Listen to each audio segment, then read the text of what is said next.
بسم اللہ الرحمن الرحیم. اردو سال اور انٹرمیڈیٹ کے چھٹے لیکچر کی طرف جا رہی ہے.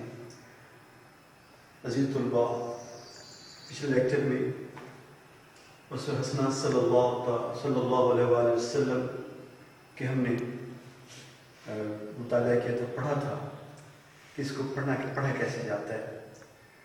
آج کے لیکچر میں ہم ان عبارات کو پڑھیں گے، اس کے مشکل الفاظ کو دیکھیں گے اور جہاں تک ہو سکے گا اس کی وضاحت کریں گے. آج کا لیکچر میں پورا سبق نہیں پڑھا جائے گا، ایک عبارت یا زیادہ سے زیادہ 2 عبارات کو دیکھیں گے. مشکل الفاظ آپ ساتھ ساتھ لکھتے جائیے گا، یا بہتر ہے کہ کتاب آپ کے سامنے ہو، لفظ کو انڈر لائن کریں. مثال کے طور پر لفظ ہے اسوہ حسنہ، تو لفظ انڈر لائن کر کے اس کے اوپر باریک پینسل سے معنی لکھ دیں. یہ لازم ہے. اس میں یہ ہو جاتا ہے کہ آپ جیسے پچھلے بھی میں نے سلمان ندوی کے حوالے سے آپ کو بتایا تھا، تو اس کا بھی تھا کہ آپ اس کو وہیں پر ان کے نام کے آگے نوٹ لے لیں. اس سے یہ ہوتا ہے کہ آپ کی کتاب ساتھ ساتھ ایک کی بک بنتی چلی جاتی ہے، آپ کو کسی اور کی بک کی ضرورت نہیں رہتی. پھر جب بھی آپ اس کتاب کو اٹھائیں گے تو آپ کو پڑھنے میں آسانی محسوس ہوگی. ہم آغاز کرتے ہیں اسوہ.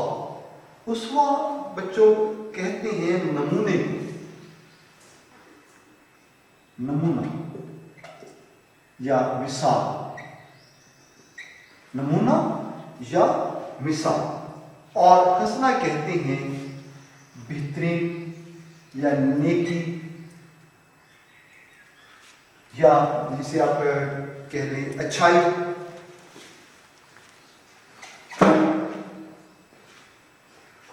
حسنہ بہترین، خوبصورت. اسوہ حسنہ مثالی زندگی.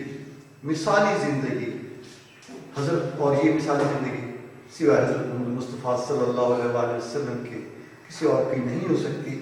اسی لیے جب بھی لفظ اسوہ حسنہ آئے تو سمجھ لیں کہ یہ صرف حضور صلی اللہ تعالیٰ علیہ وآلہ وسلم کی مثالی بہترین زندگی کے بارے میں بات کی جا رہی ہے.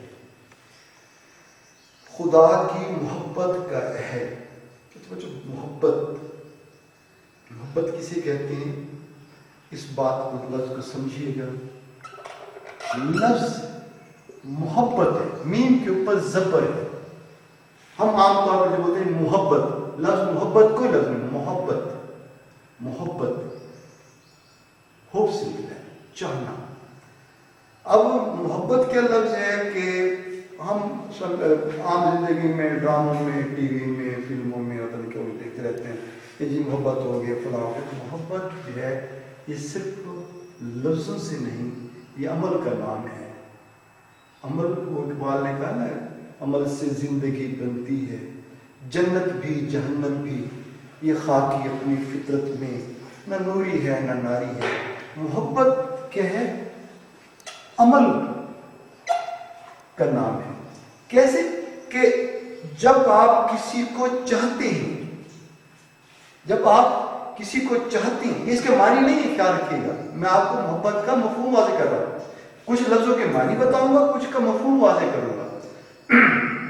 جب آپ کسی کو چاہتے ہیں تو پھر آپ دیکھیں کہ ہماری کوشش ہوتی ہے کہ یا وہ ہم سے کسی طرح ناراض نہ ہو.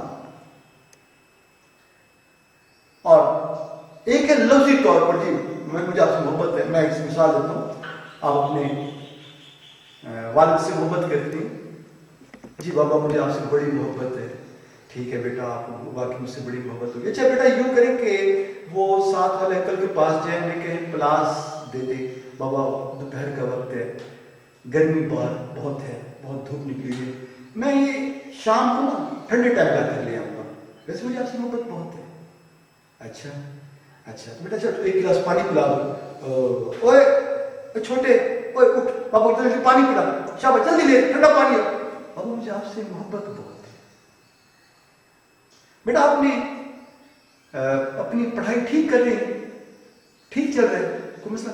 بابا پڑھائی کو چھوڑیں، پڑھائی تو خیر ٹھیک چل رہی ہے نا، مجھے نا کچھ چیزیں ضرورتیں ہیں، ایک اچھی سی بائک ہو، میرا موبائل فون جو ہے نا وہ اچھے والا ہو، مجھے نا اس کے پیکج اچھا کرا دیں، مجھے اپنے دوستوں سے کنٹیکٹ میں رہنا پڑتا ہے، پڑھائی تو چلتی رہتی ہے نا، مجھے اس سے آپ اس کو چھوڑ، ویسے مجھے آپ سے محبت بہت ہے.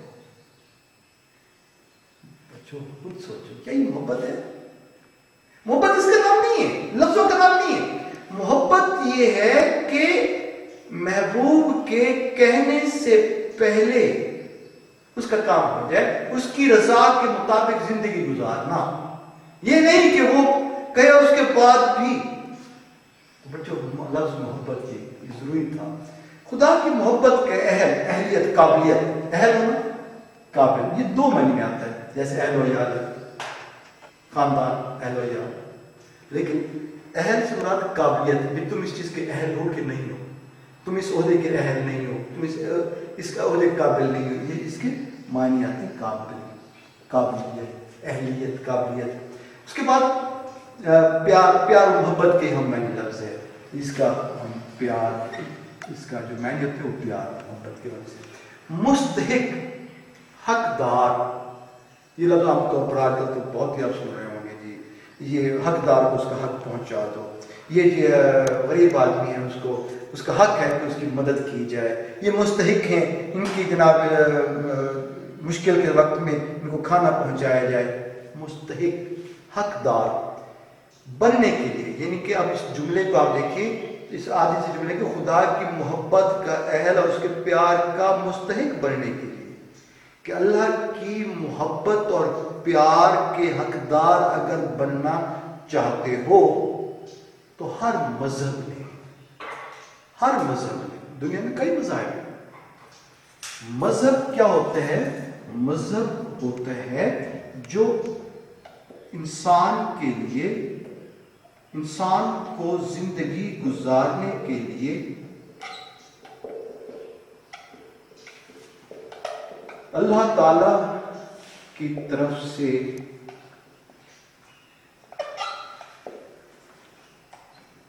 مقررہ کردہ پیغمبر، لفظ جلدی میں، پیغمبر نے ہدایات دی ہوں.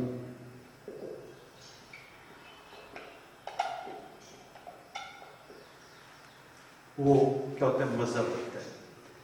اب یہ مذہب میں جو ہے یہ عبادات کا مجموعہ ہوتا ہے. عبادات کا مجموعہ. جیسے ہم اپنے مذہب میں آپ دیکھیں، نماز ہے، روزہ ہے، حج ہے، زکوٰۃ ہے، یہ سب عبادات ہیں. لیکن دین اسلام مذہب نہیں. اسلام مذہب نہیں ہے، دین ہے.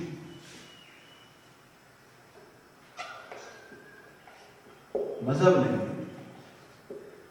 دین ہے. دین کیا ہوتا ہے؟ مذہب میں صرف عبادات کا مجموعہ دیا جاتا ہے. دین میں صرف عبادات نہیں بلکہ زندگی کے ہر پہلو کو مد نظر رکھا جاتا ہے. اس میں چلنا پھرنا، اٹھنا بیٹھنا، ہنسنا رونا، کھانا کمانا، خرچ کرنا، ہر حوالے سے احکامات موجود ہوتے ہیں. اسلام دین ہے. اور ہم بات کر رہے تھے، جس پر بات چلی تھی کہ ہر مذہب نے، صاحب کا جو مذہب گزرے، یہودی ایک مذہب ہے، عیسائیت ایک مذہب ہے، ہندوازم ہے، بدھ مت ہے، جین مت ہے، اور کئی سینکڑوں مذاہب دنیا میں موجود ہیں. ان سب مذاہب کا کوئی نہ کوئی شارع، کوئی نہ کوئی بانی، کوئی اس کو شروع کرنے والا کوئی موجود ہے. اگر آپ آج کے دور میں ہم کہتے ہیں کہ جناب یہ سیکولرزم یا کمیونزم، تو اس کا بھی بانی گزرے، وہ بھی ایک قسم کی مذہب ہی ہے. اس نے عبادات کا مجموعہ نہیں دیا کہ زندگی گزارنے کا نیا طریقہ دے دیا، تو ان کے شارع ہیں پڑے. تو اس کے مذہب نے ایک ہی تدبیر بتائی ہے. کیا بتایا ہے؟ اور وہ یہ کہ اس مذہب کے شارع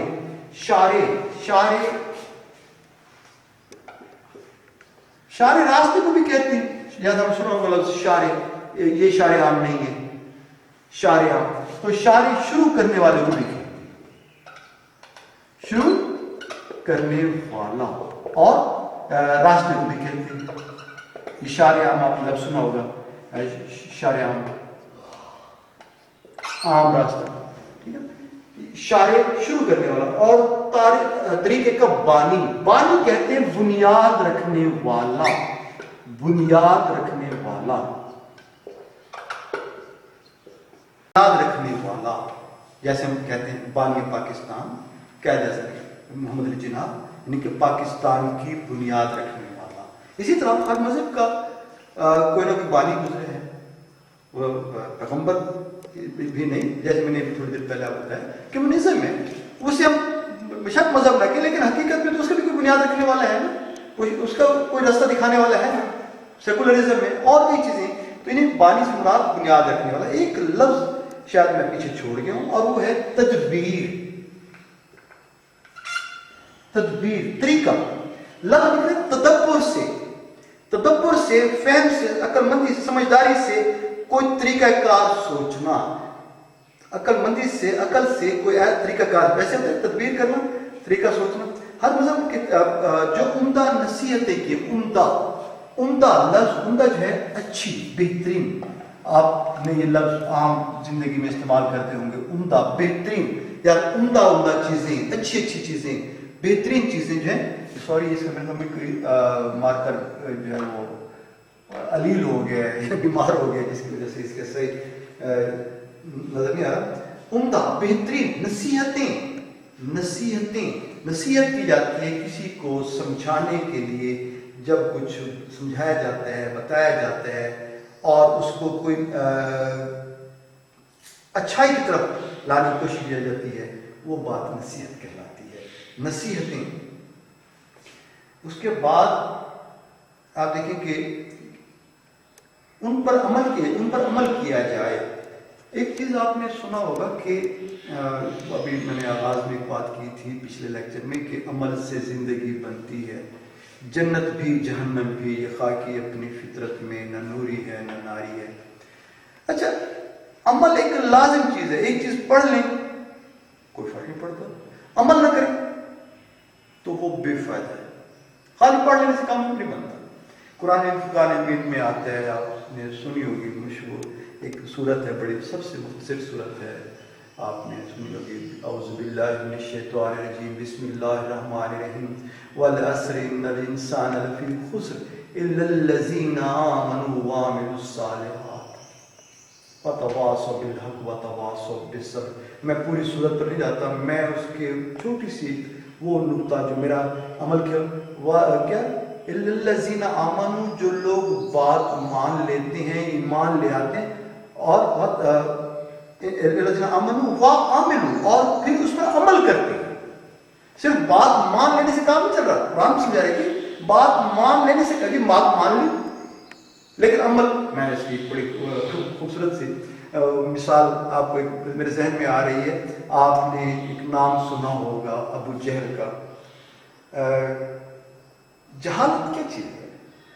جہالت سے مراد شاید ہم سمجھتے ہیں کہ جو ان پڑھ وہ جاہل ہے، ایسا نہیں ہے۔ جہالت ہے کسی چیز کو جانتے ہوئے بھی اس پر عمل کرنے سے گریز کرنا، اور اس میں چاہے کسی بھی حوالے سے اپنی انا، اپنا عہدہ، اپنا مرتبہ، اپنا ضد۔ میں آپ کو ابو جہل کی بات کی، آپ شاید پڑھا ہو کہیں پر یا کسی نے بتایا ہو، ابو جہل عرب کے چند بہترین پڑھے لکھے لوگوں میں شمار ہوتے تھے۔ حضرت محمد مصطفیٰ صلی اللہ تعالی علیہ وسلم نے جب اہل مکہ کو حق کی دعوت دی، پورے مکہ میں پڑھنا لکھنا صرف 17 لوگ جانتے تھے، اور ابو جہل سب میں زیادہ پڑھا لکھا تصور کیا جاتا تھا۔ اہل عرب اسے ابو الحکم کہتے تھے۔ ابو الحکم سے ابو جہل تک کا، جہالت تک کا سفر اس نے کیسے کیا؟ اس کا ایک مثال لیں کہ وہ کہتا تھا کہ اے محمد، میں یہ نہیں کہتا کہ تم جھوٹ بولتے ہو، لیکن میں تمہاری بات مانوں گا نہیں۔ اب سمجھ آ رہی بات کہ عمل مان، کہتے کہ میں نہیں کہ تم جھوٹ بولتے ہو، لیکن بات نہیں مانوں گا۔ اس پر ویسے ذرا تھوڑا سا غور بھی کیجیے گا. ہم بھی تو اکثر یہی کرتے ہیں, احادیث سنتے ہیں, قرآن کے آیات سنتے ہیں, کہیں پر کوئی مبلغ, کہیں پر کوئی خطیب, کہیں پر کوئی کتاب سے کوئی پڑھنا, کسی ٹیچر نے بتانا, ہم اسے سنیں گے اور دل میں ہاں یار بات تو سچ ہے, لیکن ساتھ ہی نہیں یار اس پر عمل نہیں کریں گے کہ دنیا یا ہماری انا ہمارا وہ اسے روکتا ہے. تو ذرا سوچیے گا کہیں ہم بھی ابو جہل کے کھاتے میں تو نہیں چلے جائیں گے. تو عمل جو ہے وہ ایک لازمی چیز ہے, اس پر عمل کرنا لازمی. لیکن کہتے ہیں کہ اس پر عمل کیجیے. اسلام نے اس سے بھی بہتر, اس سے بہتر تدبیر بتائی ہے. سابقہ جو مذاہب گزری ہیں یا سابقہ جو پیغمبر گزری ہیں, جو شارع گزری ہیں, انہوں نے طریقہ کار بتایا.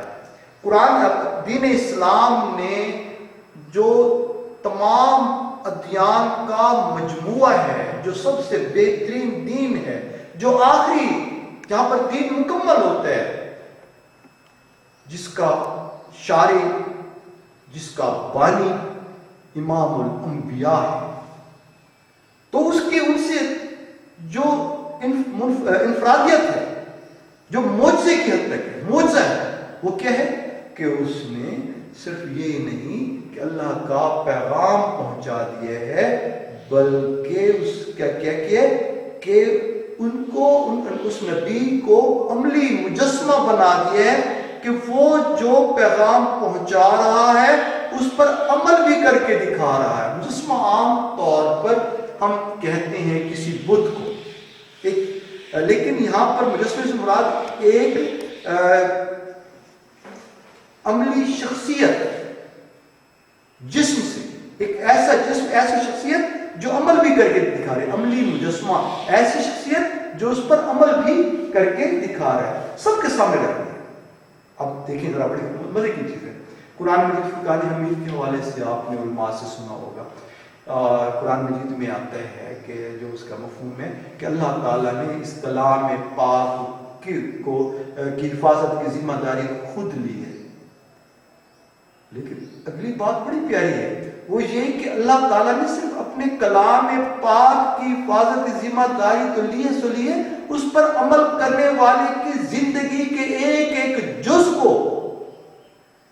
بھی ہم تک پہنچانے کی ذمہ داری شاید اللہ تعالیٰ نے خود لی ہے. کہ ہم ان لاکھوں احادیث ملتی ہیں, لاکھوں, ہر جز مل رہا ہے. آپ کھا کیسے رہے ہیں, پہن کیسے, بچپن پیدائش سے پہلے سے لے کر آخر تک ہر لمحہ دنیا کے سامنے ہے, ہر وقت آپ کے سامنے ہے. آپ کی جسے کہتے ہیں کہ خلوت بھی سب کے سامنے ہے, آپ کی جلوت بھی سب کے سامنے ہے. یہ اللہ کے اسلام نے ہمارے لیے ایسا عملی مجسمہ سامنے رکھ دیا ہے, اور ہم عملی مجسمے کی پیروی کرنا, اتباع کرنا, یہ خدا کی محبت کا اہل اور اس کے پیار کا مستحق بننے کا ذریعہ ہوتا ہے. پیروی اور اتباع دو الگ الگ لفظ ہیں. پیروی کرنا اس کے راستے پر چلنا.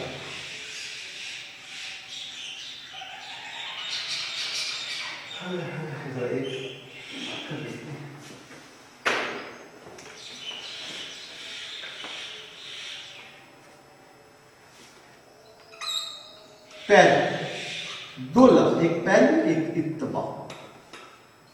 لفظوں کو دیکھیے گا. پیروی کرنا کسی کے راستے, اس کے پاؤں پر پاؤں رکھتے ہوئے چلے جانا, اس کے جیسے اس نے کہا ہے ویسے چلتے چلے جانا, اس کے احکامات کو ماننا. اور اتباع اس سے بھی آگے کا لفظ ہے. قرآن مجید میں آپ دیکھیں یہ لفظ پیروی اور اتباع دونوں لفظ آئے ہیں. پیروی جو ہے اس کا جو لفظ آئے ہیں وہ اطاعت کے حوالے سے. اکثر قرآن اطیعوا اللہ و اطیعوا الرسول, اللہ کی اطاعت کرو, اللہ کے رسول کی اطاعت کرو. اتباع کا لفظ قرآن مجید میں شاید بہت سی جگہوں پر آیا ہوگا, لیکن میں نے جو دیکھا وہ ایک جگہ پر مجھے ملا کہ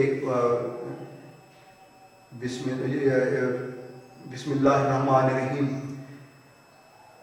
ان کنتم تحبون اللہ فاتبعونی یحببکم اللہ ویغفر لکم ذنوبکم. کہ اگر تمہیں اللہ کی محبت کا دعویٰ ہے تو آؤ میری اتباع کرو, اللہ تم سے محبت کرے گا اور تمہارے گناہ کا. اب اتباع کیا لفظ ہے؟ پیروی ہوتا ہے کسی کے راستے پر اس کے احکامات پر عمل کرنا، فرما برداری کرنا، اس احکامات کو ماننا اور اس پر عمل کرنا۔ اطاعت کیا ہوتا ہے؟ اطاعت بھی بظاہر اسی کے ہم معنی ہیں۔ میں اس کی ایک مثال دیتا ہوں۔ ہمارے دین اسلام نے ہمیں جو کچھ سکھایا ہے،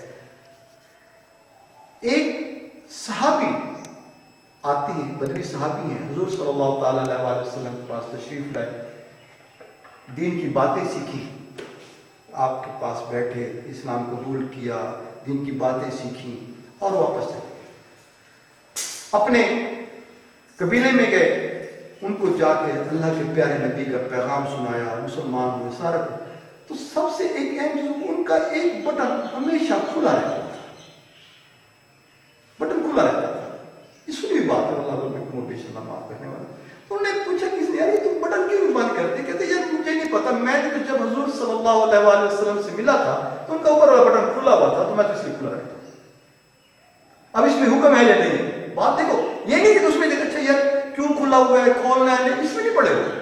اسی طرح حضرت خلیفہ ثانی حضرت سیدنا عمر فاروق رضی اللہ تعالیٰ عنہ ایک بار حج کے لیے تشریف لے جا رہے ہیں، قافلہ پورا ساتھ ہے، چلتے چلتے ایک جگہ ایک دم سے امیر المومنین سیدنا عمر فاروق رضی اللہ تعالیٰ عنہ اپنی سواری کو روک لیتے ہیں اور ادھر ادھر دیکھنا شروع کر دیتے ہیں۔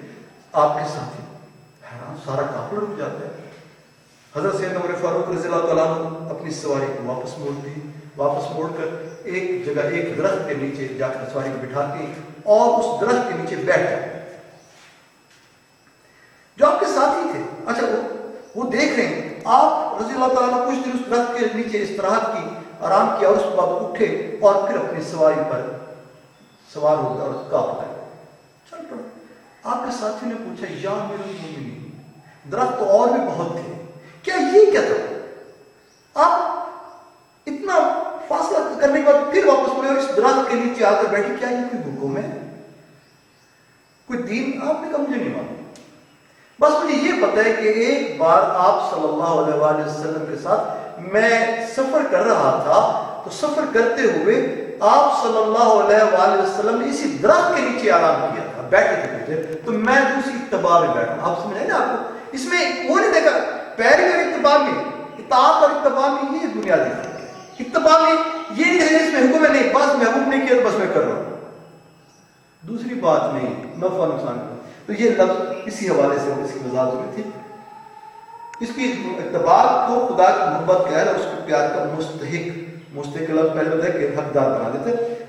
چنانچہ اسلام میں دو چیزیں ہیں، کتاب اور سنت۔ کتاب سے مراد خدا کے احکام ہیں جو قرآن مجید کے ذریعے سے ہم تک پہنچے ہیں۔ قرآن مجید فرقان حمید آپ سب واقف ہیں، اللہ کا کلام ہے، اسی لیکچر کے دوران کے اس کا ذکر خیر آیا ہے، اور یہ وہ کلام ہے جس میں کبھی بھی کوئی بھی تحریف نہیں ہو سکی اور قیامت تک اس میں تحریف ہو بھی نہیں سکتی۔ دنیا کوشش کرتی رہے، منافقین، مشرکین، دشمنان اسلام لاکھ کوشش کرتے رہے۔ وہ ایک بڑا خوبصورت سا ایک واقعہ یاد آ رہا ہے کہ ہلاکو خان نے اپنی طرف سے کیا کیا کہ جناب مسلمانوں کی حکومت کو ختم کر دیا، تمام قرآن مجید اٹھوائے اور جناب اس نے دریا میں پھینکوا دیے اور دریا کا پانی بھی سیاہ ہو گیا، بڑا خوش ہو گیا، آج میں نے ان کی اس کتاب کو ختم کر دیا۔ تو ایک دم سے ایک بچہ اٹھا اور اس نے قرآن ازبر سنانا شروع کر دیا، یعنی کہ حافظ قرآن تھا، سنانا شروع کر دیا۔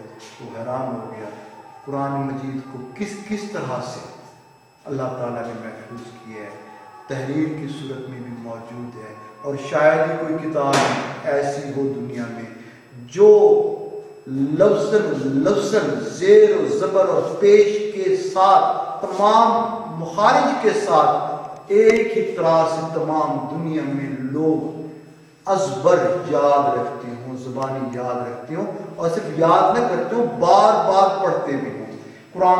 اور دوسری چیز ہے سنت۔ سنت کہتے ہیں بچوں کے راستے کو، حضرت مصطفیٰ صلی اللہ تعالی علیہ وسلم کا راستہ۔ سنت میں کئی چیزیں آتی ہیں، ایک وہ جو حضور صلی اللہ تعالی علیہ وآلہ وسلم نے زبان سے احکام دیے وہ بھی اسی میں آئیں گے، جو آپ نے عملی زندگی جو ہے وہ بھی اسی میں آئے گی جو آپ نے جو کیا ہے، اور جس چیز کا سے کیا کہتے ہیں کہ آپ نے اپنے مزاج سے اسے اچھا یا برا ظاہر کیا، مزاج سے جو آپ نے اچھا یا برا ظاہر کیا وہ بھی اسی طرح سے سنت ہی سمجھی جائے گی۔ حضور صلی اللہ تعالیٰ علیہ وآلہ وسلم کی سنت احادیث کی صورت میں اور سیرت کی کتابوں میں ہمارے سامنے موجود ہے۔ یہ کتنی ہے میں اس کے اوپر تفصیل تو نہیں ڈال سکتا، میں کیونکہ نہ حدیث کا طالب علم ہوں، نہ سنا صحیح معنی سے پوچھے تو ابھی تک تو وہ صحیح معنی میں اس گریڈ پر پہنچنے میں مجھے مسلمان ہونے میں پتہ نہیں کتنا عرصہ اور لگے کہ حضور صلی اللہ تعالیٰ علیہ وآلہ وسلم کی احادیث کی کتب موجود ہیں، لیکن وہ بھی ساری شاید حضور صلی اللہ تعالیٰ علیہ وسلم کی ہم نہیں کہہ سکتے کہ ساری احادیث موجود ہوں۔ اور کئی کتابیں ہمارے پاس یہاں 70 کتابیں ہیں، ان میں سب سے جو ہم کہتے ہیں صحیح بخاری ہے، صحیح مسلم ہے، سنن ابو داؤد ہے وغیرہ وغیرہ، ان میں عام طور پر صحیح بخاری سب سے مستند کتاب مانی جاتی ہے۔ حضرت امام بخاری رضی اللہ تعالیٰ عنہ کو آپ زندگی آپ پڑھیں اس کا بخاری شریف کا جو بادشاہ اس میں کیا کہتے ہیں، مجھے 1,00,000 صحیح احادیث تمام روایات کے ساتھ یاد ہے، 1,00,000، لیکن کیا حدیث کی اس کتاب میں صحیح بخاری میں تمام احادیث پیش کر دی گئی ہیں؟ میرے خیال میں نہیں، کہیں 1,00,000 احادیث شاید چند ہزار 4 یا 5 ہزار احادیث ہوں، ریپیٹیشن چھوڑ دیں بعض گزرے 4,000 حدیث ہوں۔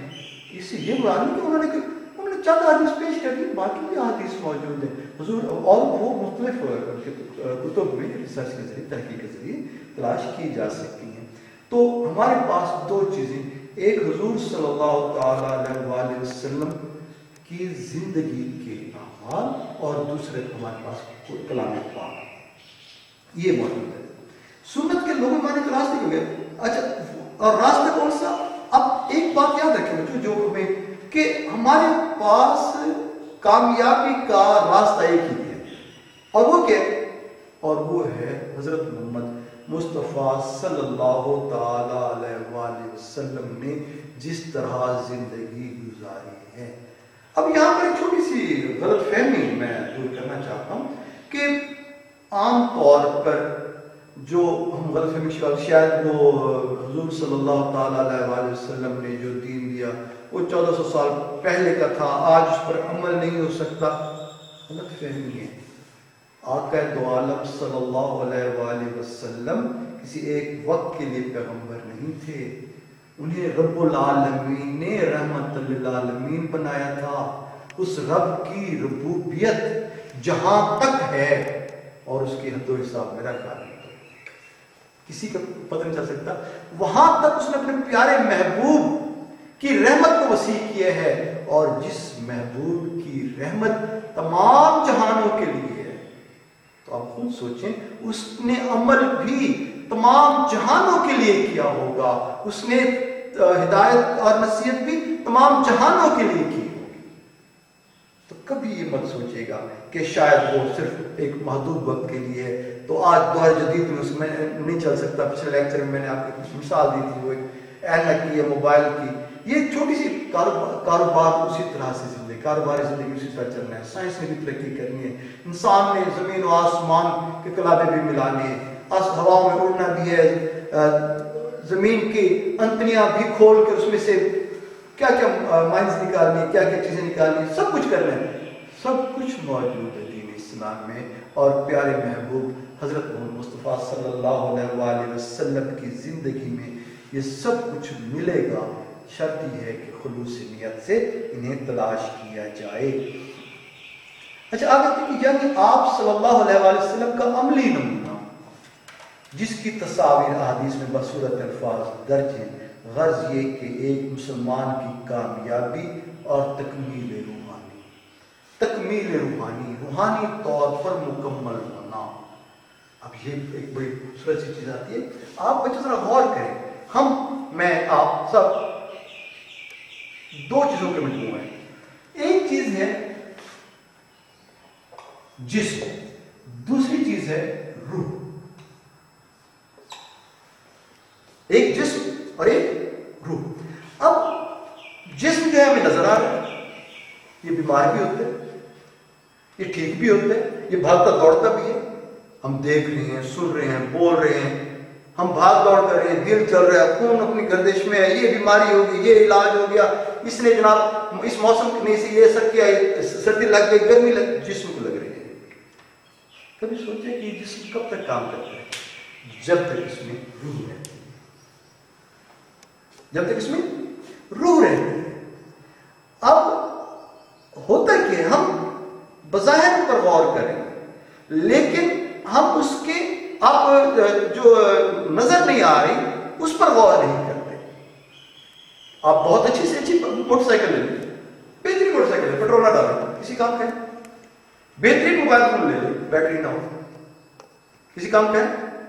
ایک ڈھانچہ ہے کسی کام کا. اسی طرح جسم میں اگر روح نہ ہو کیا کرتے ہیں؟ بڑا پیارا اکلوتا بیٹا ہے، بہت پیارا ہے یار، اچھا دفن ہو گیا. بیٹا تو وہی پڑا ہے، آنکھیں وہی ہیں، جسم وہی پڑا ہے، آنکھیں ہیں، زبان ہے، سب کیوں؟